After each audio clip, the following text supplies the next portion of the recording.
welcome to Points North. Today on the show, we're going to be exploring government. We're going to explore your local government. So we're going behind the scenes to talk to the people that are the heartbeat of Northwestern Ontario. We're also trying something new with local producer from Thunder Bay, Sarah MacArthur, and we're getting our passports. We have a jam-packed show for you today on Points North, so stick around. The internet is a big place, and here's a few things we thought you might enjoy from around Northwestern Ontario. Check this out. How many people find these at the seasonal change? Ladybugs are looking for a warm place to go, and Angela Kuchma caught one at home. They seem to be all over the place, and this pic, it just makes you want to flick it right off, doesn't it? We're going to the dogs, and if you have multiple pets, you can't say this type of trickery hasn't happened. His face says it all. And you can't have dogs without cats, especially on the internet, and this story printed shows how careful naming your pet really is, especially if you have to call for help. Don't forget, Points North is now broadcast online. You can link to the show on our Facebook page each week if you want to watch it again, or maybe send it to a friend. That's what's trending in Northwestern Ontario this week. Here at City Hall, you can get marriage licenses, permits, you can pay your bills, but the one thing you can't get here is your passport. Shelley Bujold went to Greg Rickford's passport clinic to find out how easy of a process it is to travel internationally.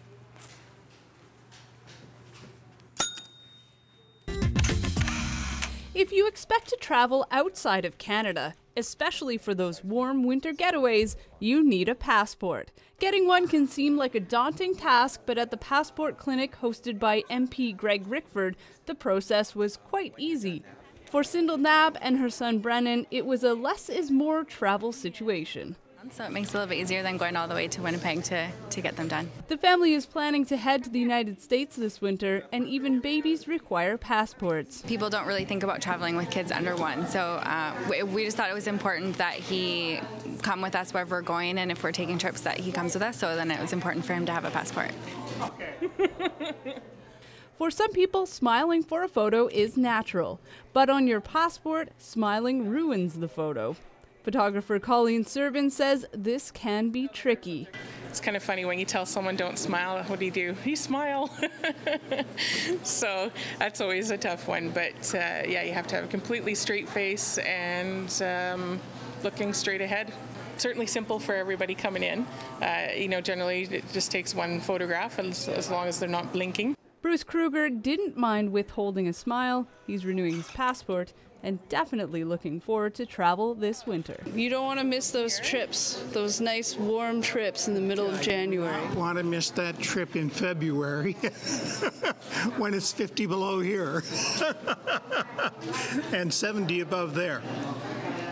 It's the most valid piece of identification in the world.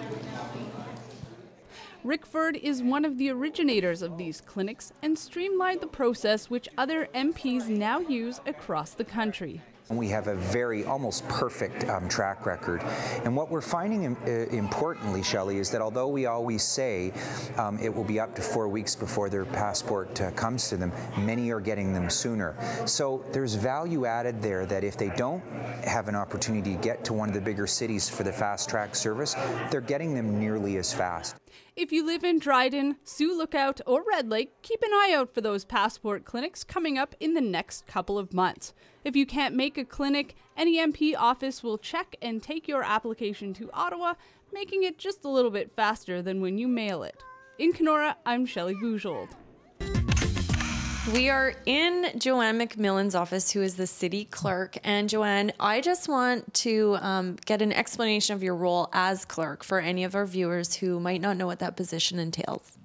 Well, basically a public liaison officer between the public and members of council. Members of the public are able to contact the clerk's office and the clerk's department if they want to access members of council, coming to a meeting through a deputation process, letters of complaint, and that type of thing. So you're part of the communication process between public and council. Is there other roles within the city that you help facilitate?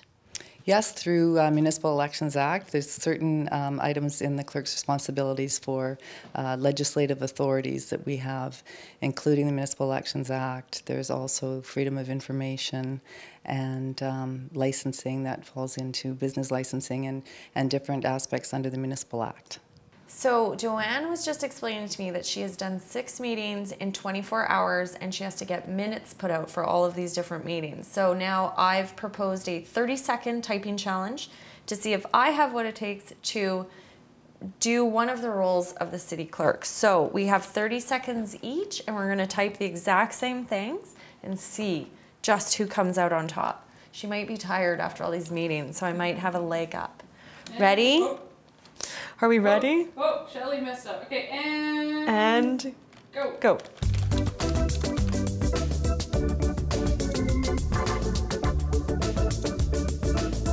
I'm feeling pressured.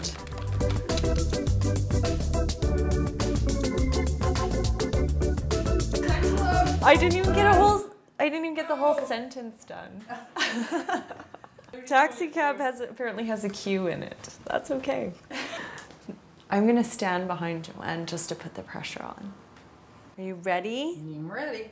3, 2, 1, go. $29.30.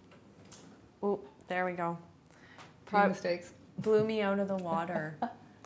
So 42 words. 42, yeah. Double time. Well, high five. High five. Yes. Nice. So you have a very busy role here at City Hall. Thank you for taking time for us today. Thank you very much. Shortly, we're going to be hitting the streets to test your local knowledge on city government. But before that, we're going to take a short break.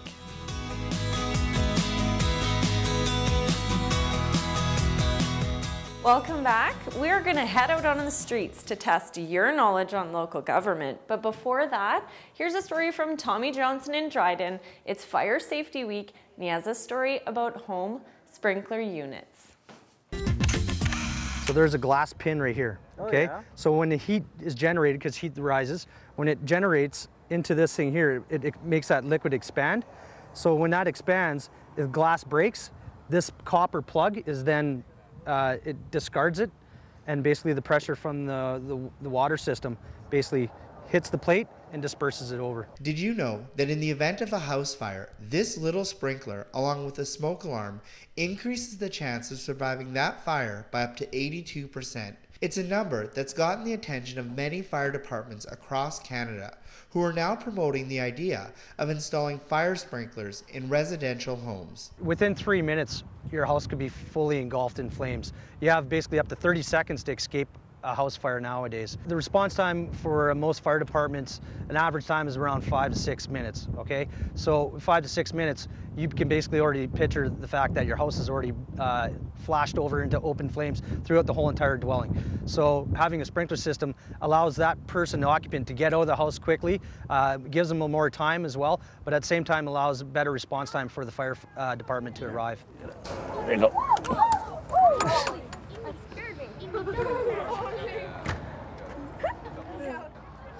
With advances in technology, installing these sprinklers has become easier.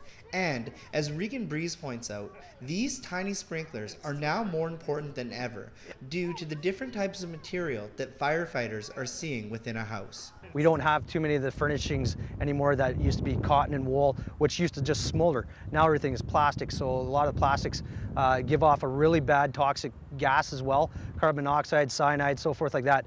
Having a sprinkler system will actually suppress the fire really quickly and minimize the amount of smoke, which most people succumb to in a house fire is the smoke, it's not the flames itself. Although many would think installing these sprinklers would be pricey, in actuality, it's quite the opposite. Sprinklers are relatively cost effective considering all the benefits that are associated, including the potential to save your home and, more importantly, your life. The great thing about having a sprinkler system is that it lowers your insurance premiums, and it's only 1 to 2% of what an actual home costs. So if you have a $200,000 home, you're looking at only a $2,000 installation fee for your sprinkler system. Every 20 minutes in Canada, a home burns, and more than 400 people each year die from home fires, and it's a tragedy and doesn't really need to happen. But you'd be amazed at how effective just one sprinkler head would be for an entire home. In Dryden, I'm Tommy Johnson. We are going to hit the streets and pound some pavement and test your knowledge on local government. So Robbie, if you get all of these trivia questions, you get a free Points North high five. Hey, bang on. Nothing wrong with that. Sure. Excellent. Okay, here we go. What municipal role heads up city or town council? Municipal role. The mayor. That's right. Ding, ding, ding. You're well on your way to a high five. We're here with Sam Crandall, and Sam, I noticed that you have a parking ticket in your hand, yes. And there are 4 different ways that you can pay parking tickets. Do you know what the 4 different ways are? Okay, let me try here. Online, probably. Mail. Yes. You can go into the city and pay. Yes. Or you can just drop it off in the little slot in the door. Wow, that was excellent. Can you name 2 mayors in Northwestern Ontario? Vanette and Canfield. He is sharp. This is Jason and Johnny, and we have a couple trivia questions on local government for you. So the first one being, which municipal role heads up city and council? Dave Canfield. Yeah, the mayor. Very good. And which room in City Hall does council hold their meetings? The meeting room. Do you know the name of the room? There's a specific name. The Grand Council Room. Although that's a good name, it's actually the chamber room. What does CAO stand for? Chairman of the board. No, I know what it is. You have a real trick question because Karen Brown's the CAO. There's 4 different ways to pay parking tickets. Can you name the 4 different ways? I don't know what they are. Do you drive? Oh, well, there you go. She would never have to pay a parking ticket. Okay, Mercedes, the CAO runs the business end of the city. Do you know what CAO stands for? Chief Executive Officer. Yay! That's good. There's some confusion about that one. Question number 2. What municipal role heads up the city or council? No idea. The person in charge that heads up the council. Mayor? There you go. There we go. 2 for 2. Good job. Do you know his name? Dave Canfield? Yes. Okay. That was excellent. 3 for 3. Good job. 3 for 3. That was it? You have a smart mom, Royce. Yeah. CAO, chairman of the office? Yeah, the office. Well, officer would be the last. Officer, okay. Chairman of the office. The chief. The chief administrative officer. Yeah, nice. Here's your high five. Awesome. That was pretty good. Wow, that was so much fun, and believe it or not, I learned a couple things there myself.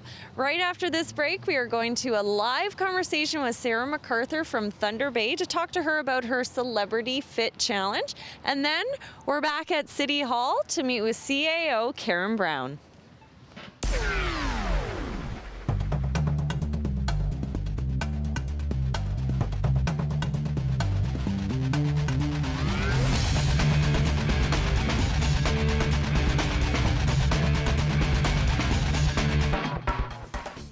This season we've got lots of big walleyes, we've got big cats on the Red River, smallmouths, pike, muskie, you name it, you're gonna see it. We're gonna show you how to catch them and have lots of fun doing it. This is so awesome, dude.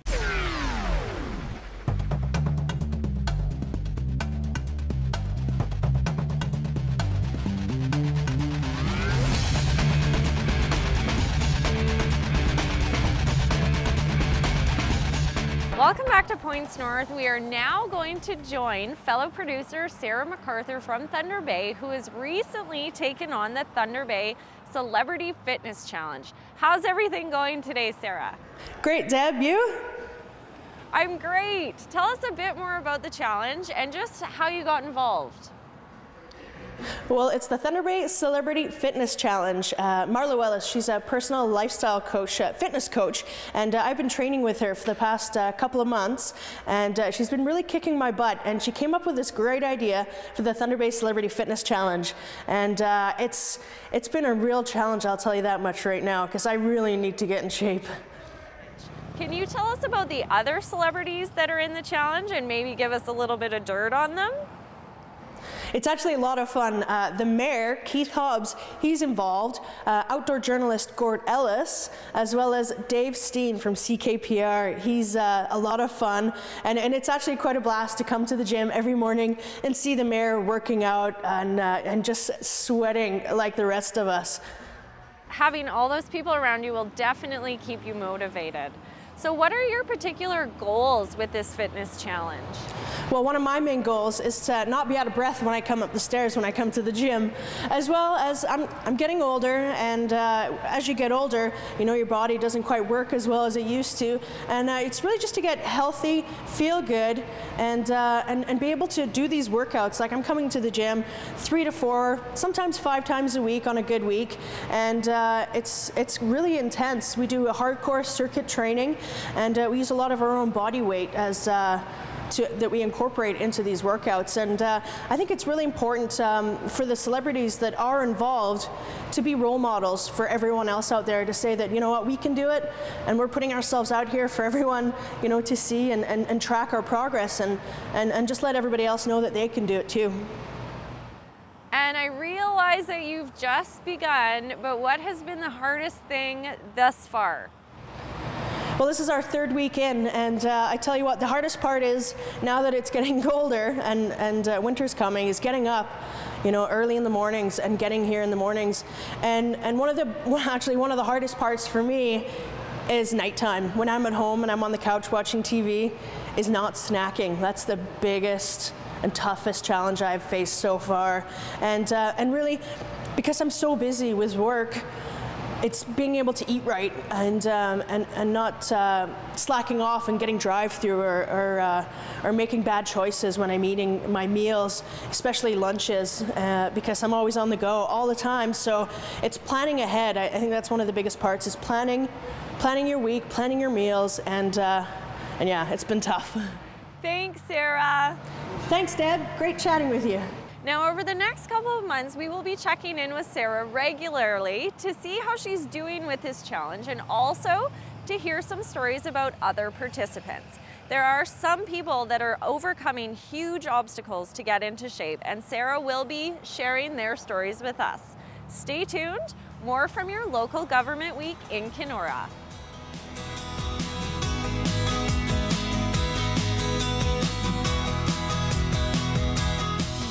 Welcome back. We are now joined with Karen Brown, who is the Chief Administrative Officer at City Hall here. And Karen, earlier in the show, we were outside and we were asking people what CAO stands for, and there was a little bit of confusion. So can you just clarify for us what your role is with the city? Yeah, absolutely. You know, my job is really varied, and things that I do every day change.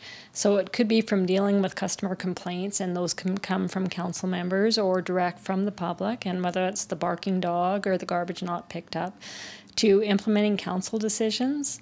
I sit as a staff resource or a committee member on a number of committees. So for example, I sit on the Hydro Board. I also sit on various project committees like downtown revitalization. I make recommendations to council, and that's really one of the interesting things in my job, because one day I might be drafting deer hunting legislation. The next day I might be learning all about OLG, the modernization of the gaming industry, and thinking about, is a casino right for Kenora? I try to make sure that council has the right information, or all the information that they have, to make the right decisions. So Karen, how long have you been CAO?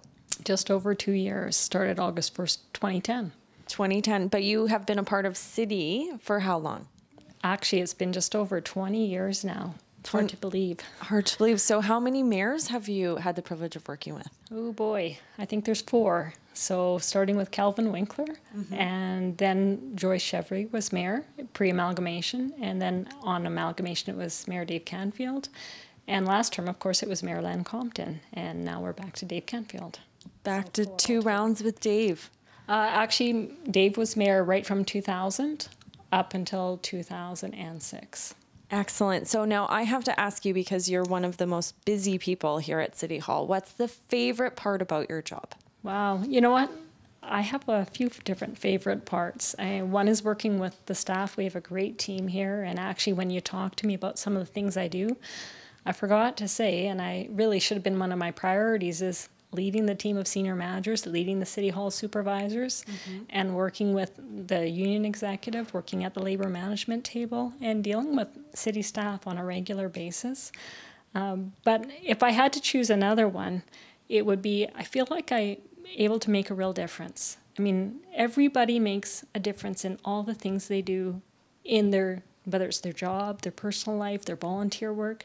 I feel like I have a real opportunity here to help shape who the city is, where we're going in the future, and help make council, get council to make the decisions that are best interest for the city. Well, thank you for caring. It's a big difference. Thank you for your time today. It's been great. Thank you. Take care.